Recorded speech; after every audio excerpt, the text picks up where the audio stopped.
ዓለም ሳይፈጠር የነበረው ዓለምን ከፈጠረ ዓለምን የፈጠረው ማን ነው? እግዚአብሔር ካለ እግዚአብሔር ማን ነው? ሃይማኖት የነፍስ ብርታት ነው ይላል። ህብስት መንፈሳዊ ያጸና ኃይለ ሰብ ይላል ሊቁ ቄርሎስ። መወለድና መውለድ የሚለውን ቋንቋ በምድራዊ ስሌት ይረዱታል። ይሄም ደግሞ መሞት ነው በራሱ።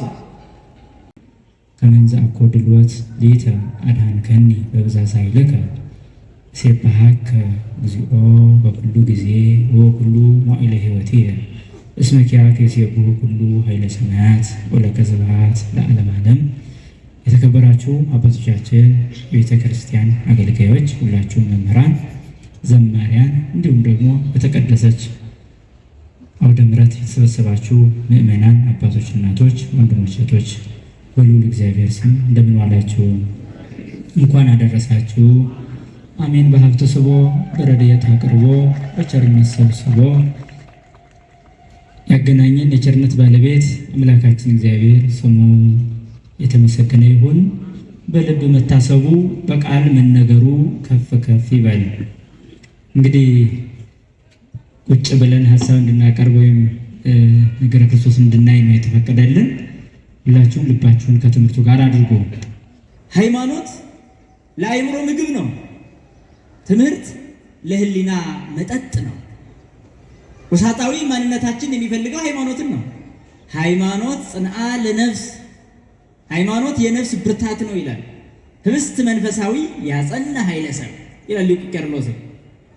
መንፈሳዊ ምግብ ትምህርት የልብ ምግብ ነው ይላል። የልብ ምግብ ነው።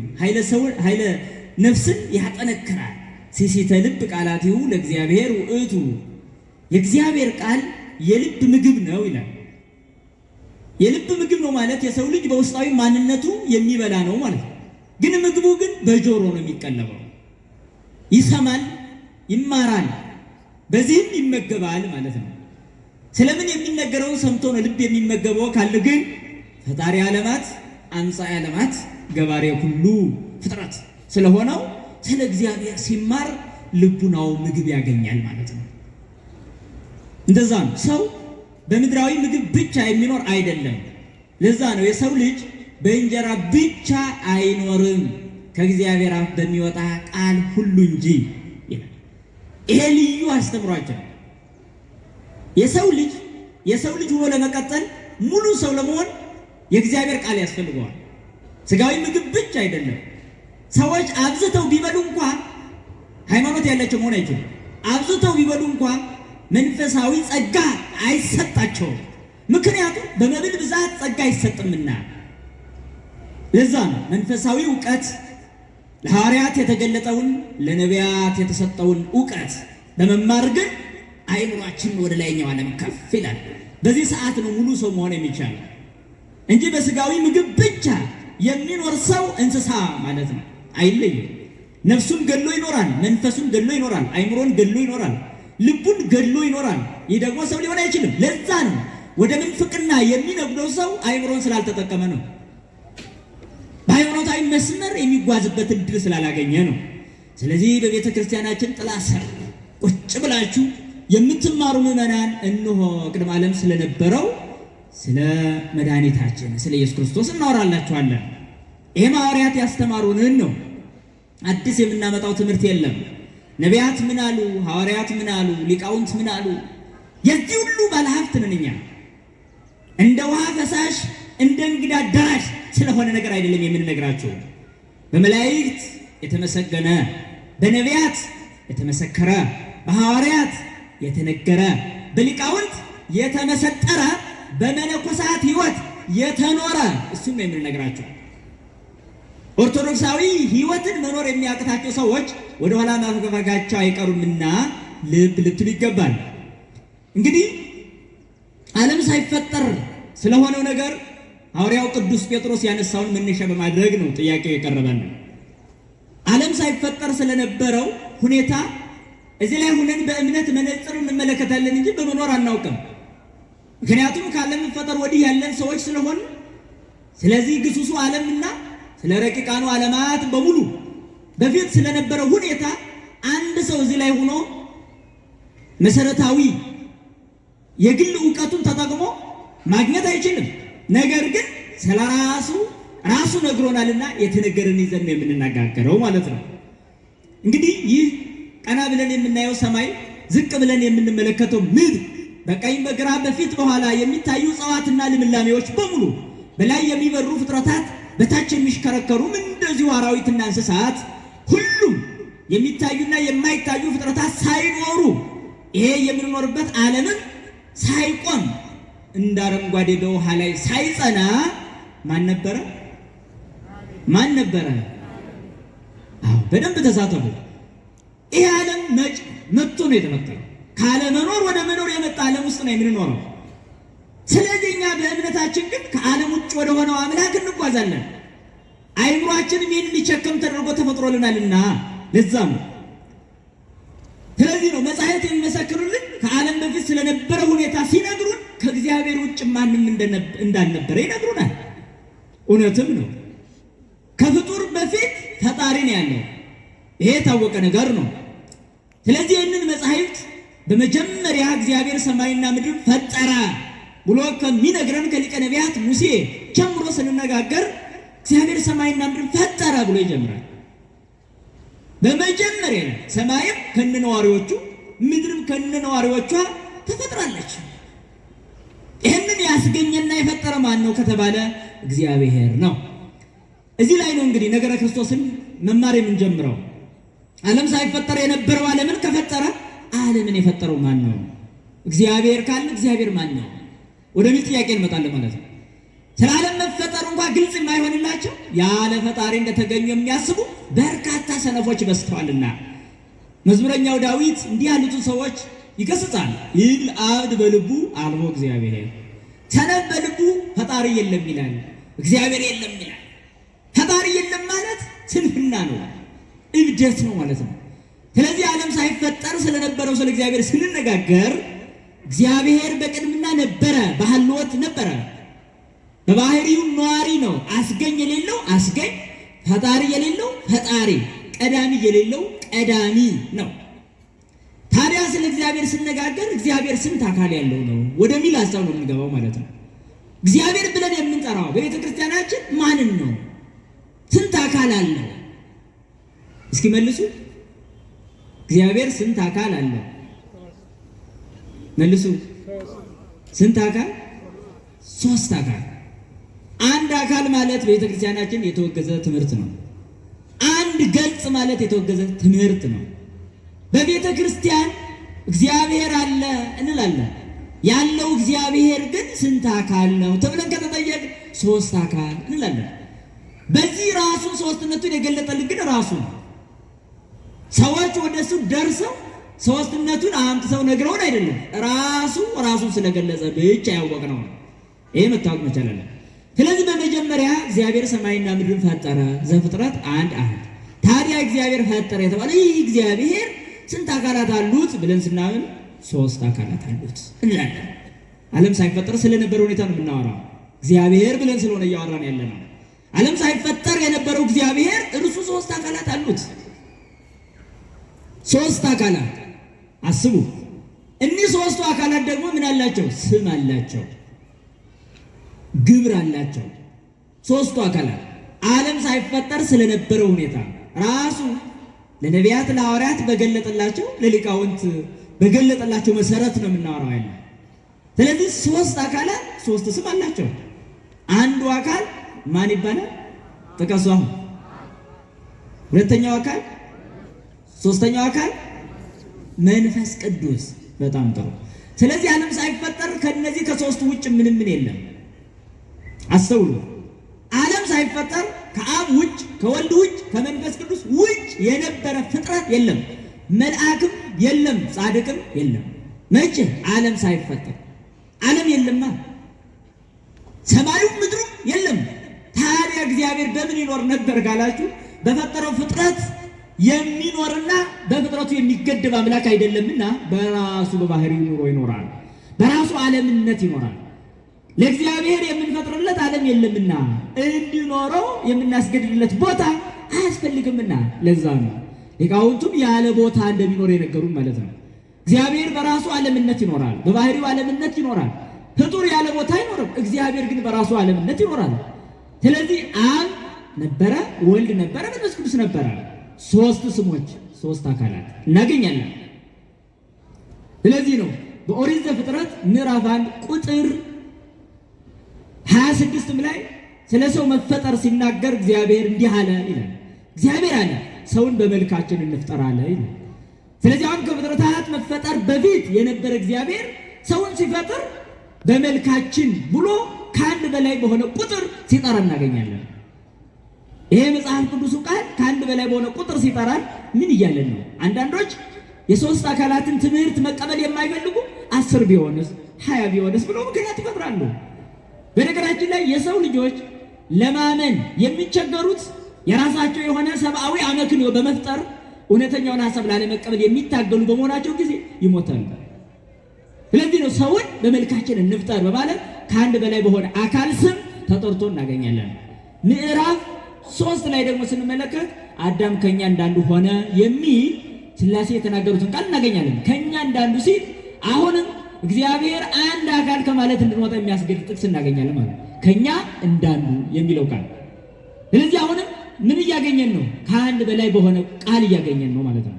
ከአንድ በላይ በሆነ ኦሪት ዘፍጥረት ምዕራፍ 18 ላይ ኑ እንውረድ የሚል እናገኛለን። እግዚአብሔር አለ ኑ እንውረድ።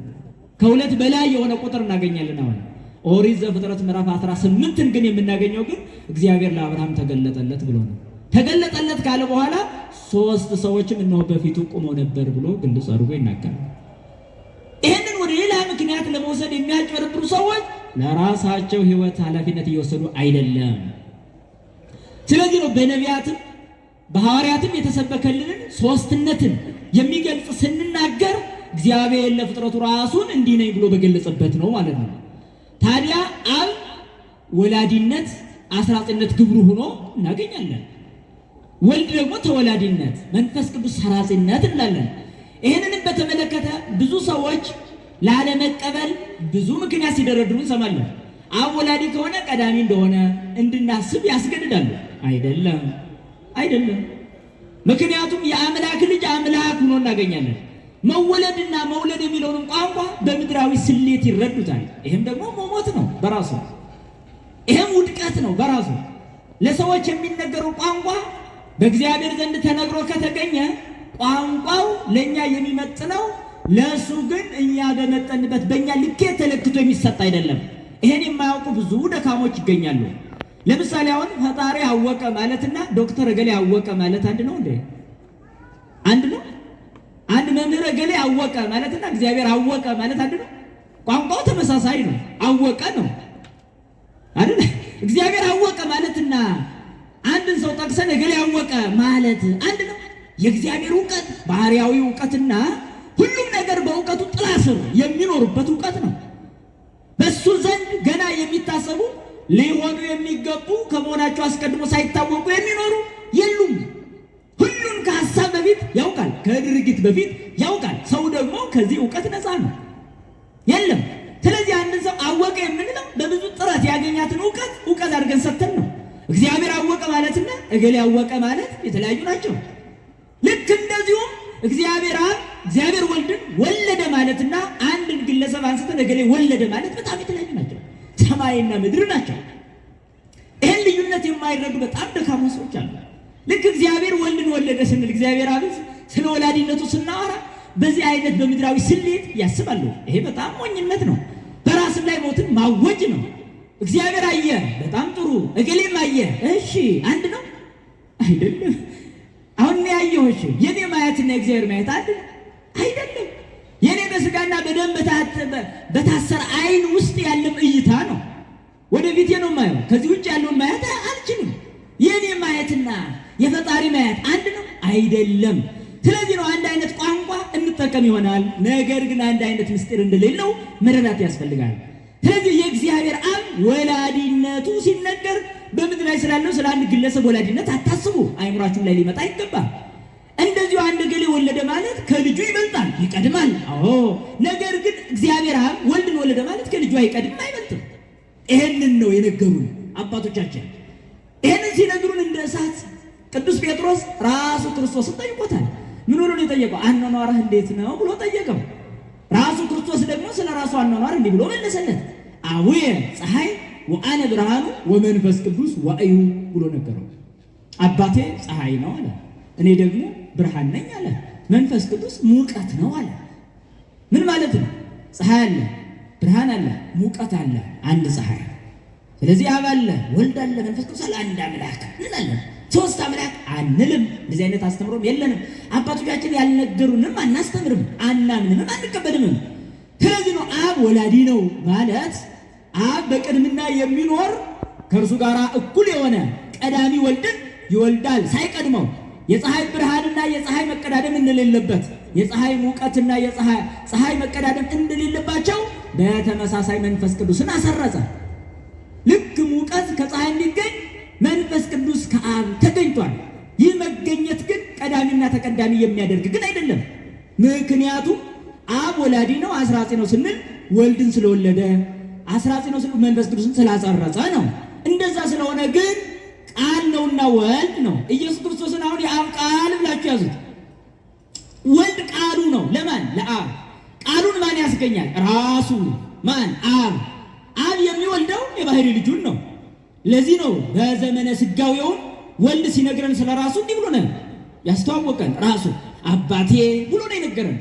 አብን አባቴ ብሎ የሚጠራው ከዓለም መፈጠር በፊት ስላለው እሱና አባቱን ብቻ በሚያውቁት ገንዘብ ያለውን ሁኔታ ነው የሚነግረን እንጂ ፍጡራን በዛ ገብተው እንዴት ወለደው ቤት አድርጎ መቼ የሚባል ነገር የለም።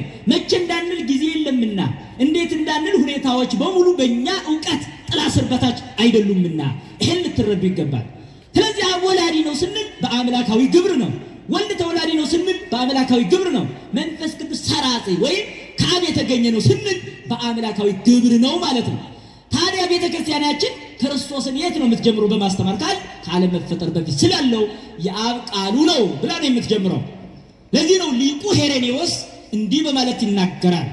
ኦሪት ወነቢያት ወወንጌል ሰበኩ በክርስቶስ ከመውእቱ ተወልደ እምድንግል ወሐመ ይበፀ መስቀል ሞተ ወተቀብረ ወሬው ወተንሥኦ እምነ ሙታን ወዐርገ ውስተ ሰማያት ወተሰብሐ እምኀበ አብ ወነግሠ ለዓለመ ዓለም ዘውእቱ ህሊናሁ ለአብ ፍጹም ቃለ እግዚአብሔር።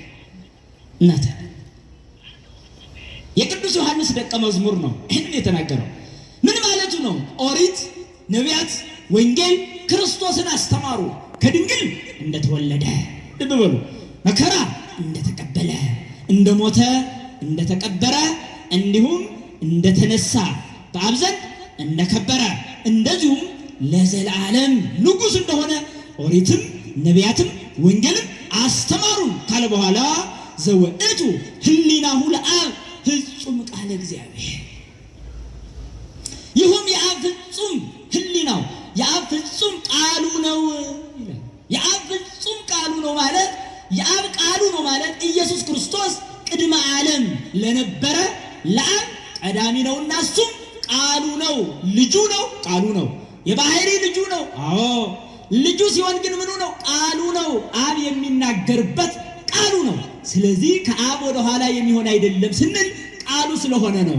አንድ ሰው ቃሉና እሱ እንደማይቀዳደሙ ሁሉ ማለት ነው። ልብና ቃል እንደማይቀዳደሙ እንደማይበላለጡ ሁሉ አብም ከልጁ አይበልጥም። ምክንያቱም ቃሉ ስለሆነ አባቱ ቀዳማዊ ነውና እሱም ቀዳማዊ ልጅ ይባላል።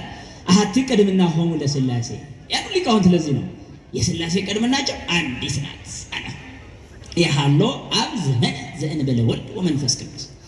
አብ ያለ ወልድ ያለ መንፈስ ቅዱስ የኖረበት ምንም አይነት የአይን ጥቅሻ ያክል እንኳ የለም አሉ። ይኸው ልድኑ ያማራችሁ ስሙት። ምክንያቱም እግዚአብሔር ቃሉ ልጁ የሆነውን ኢየሱስ ክርስቶስን ነው የሰጠን። ለኛ ቃሉን ነው የሰጠን፣ ልጁን ነው የሰጠን።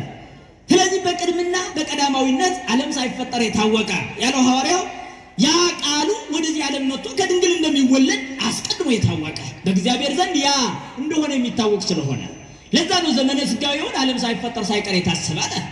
የክርስቶስ ከድንግል ማርያም የመወለድ ምስጢር ዓለም ሳይፈጠር የታሰበ አለ። ስለዚህ እግዚአብሔር ቃሉ ነው አለ። ይህ ቀዳማዊ ቃሉ ነው አለ። ለዚህ ነው ቀዳማዊነቱንም ሲገልጹ ሐዋርያት እንዲህ ብሎ ያስተማሩ። ቀዳሚው ቃል ውእቱ ወእግዚአብሔር ውእቱ ቃል በመጀመሪያ ቃል ነበረ፣ ቃልም በእግዚአብሔር ዘንድ ነበረ። ልብ በሉ። በመጀመሪያ ቃል ነበረ ማለት ወልድ ነው። በመጀመሪያ ማለት ዓለም ሳይፈጠር ዘመን ሳይቆጠር በዘመናት ሂሳብ ስሌት ውስጥ በማይገባ ሁኔታ እርሱ ነበረ። ማን ቃል ነበረ? የማን ቃል? የአብ የእግዚአብሔር ቃል ነበረ። ያ ቃልም በእግዚአብሔር ዘንድ ነበረ ማለት በእግዚአብሔር አብ ሕልው ነበረ፣ ያልተለየው ነበረ፣ የማይቀደም ነበረ። ያም ቃል እግዚአብሔር ነበረ ይለናል። ያም ቃል እግዚአብሔር ነበረ ካለ በኋላ ሁሉን አድራጊነቱን ደግሞ ወቦቱ ሁሉ ኮነ፣ ሁሉ በሱ ተፈጠረ። ወዘእንበሌሁሰ አልቦ ዘኮነ ወኢምንትኒ፣ ከተፈጠረው ፍጥረት ያለሱ ምንም ምን የተፈጠረ የለም። ያለሱ ያለ ወልድ ያለ ቃሉ የተፈጠረ የለም። በዮሐንስ ወንጌል ምዕራፍ 1 ቁጥር 1 ጀምራችሁ አንብቡት። ሐዋርያው ቅዱስ ጳውሎስም በዕብራውያን 1 ላይ በጣም በሚገርም ቃል ይናገራል። በነቢያት አስቀድሞ እንደነገረን ከገለጸ በኋላ ወበዳሃሪስ ሰማዕል ነገረነ በወልዱ ዘረሰየው ወራሴ ለኩሉ ወበቱ ፈጠሮ ለኩሉ ይለናል። የሐዋርያት እምነት አለን ስንል ዝም ብለን አይደለም። የሐዋርያት ትምህርት አለን ስንል ዝም ብለን አይደለም። የሐዋርያት አረዳድ፣ የሐዋርያት ምስጢር አለን ስንል ዝም ብለን አይደለም። ስለዚህ ነው በመጨረሻም አለ ሁሉን በፈጠረበት ሁሉን ወራሽ ባደረገው በልጁ ሁሉ ሆኖ ነገረ። ሁሉን ተፈጠረበት አለ። ስለዚህ ሁሉ የተፈጠረበት ቃል፣ ሁሉ የተፈጠረበት ጥበብ ወልድ ነውና፣ ስለዚህ ኢየሱስ ክርስቶስን ቅድመ ሥጋዌ ከድንግል ማርያም ሰው ከመሆን በፊት ዓለማትን ሲፈጥር እናገኘዋለን። ዓለማትን ከመፍጠር በፊት ከአብ ጋር በሕልውና እናገኘዋለን። ከአብ ሳይቀደም የአብ ልጁ የባህሪ ልጁ ሆኖ እናገኘዋለን። ከአብ የተወለደው በባህሪው ነው። በባህሪ የመወለድ ምስጢር እንዳይቀዳደሙ ያደርጋል። ስለዚህ ወልድን የምናገኘው ዓለም ሳይፈጠር ከአብ ጋር ነው። ለዚህ ነው ሐዋርያው ቅዱስ ጳውሎስን በዕብራውያን መልእክቱ ምዕራፍ 13 ላይ በጣም የሚገርም ቁጥር 8 ላይ ያስቀምጣል። ምን ይላል? እስመ ኢየሱስ ክርስቶስ ዘትማልሞ የሆነ ኢየሱስ ክርስቶስ ትናንትና ነበር፣ ትናንትናም ዛሬ መቼም ያው ነው። ወይታምፁ ካልአ ነገረ በእንግዳ ትምህርት አትወሰዱ አለ። ኢየሱስ ክርስቶስ ያው ነው አለ። ዓለም ሳይፈጠር ዘመን ሳይቆጠር የነበረውን ምን አለ? ትናንትና ብሎ ጠራው። አየው ሲጠቀልለው ዓለም ሳይፈጠር ሰዎች ከማወቅ የሰው ዕውቀት የማይደርስበትና ሕሊና መርምሮ የማይሄድበትን ዓለም ምን ብሎ ጠራው? ትናንትና ብሎ ጠራው። ኢየሱስ ክርስቶስ ትናንትና ማለት ዓለማት ሳይፈጠሩ የነበረ ማለት ነው። ዛሬ ማለት ዓለም ከተፈጠረ በኋላም ያው ነው፣ እሱ ነው፣ አልተለወጠም ማለት ነው። መቸመች ማለት ዓለም ካለፈም በኋላ ያው እሱ ነው፣ ኢየሱስ ክርስቶስ ነው፣ ሌላ አይደለም። ስለዚህ በእንግዳ ትምህርት አትወሰዱ አለ። የዚህ ዘመን አይምሯችን የሚያቋሽሸው እንግዳ ትምህርት ነው፣ እንግዳ ትምህርት ነው። ስለዚህ ቤተ ክርስቲያን ራሷ ክርስቶስ ነው፣ ራሷን አታውቅም አይባልም። ይሄ ወረደ ቋንቋ ነው። ራሷን አታውቅም ይባላል። ራሷ እኮ ክርስቶስ ነው፣ እሷ አካሉ ናት። አካሉ የሆነች ቤተ ክርስቲያን ራሷ የሆነውን ክርስቶስን ዓለም ሳይፈጠር የነበረ ገባሬ ሁሉ አምጻኤ ሁሉ ብላ ነው የምታምነው።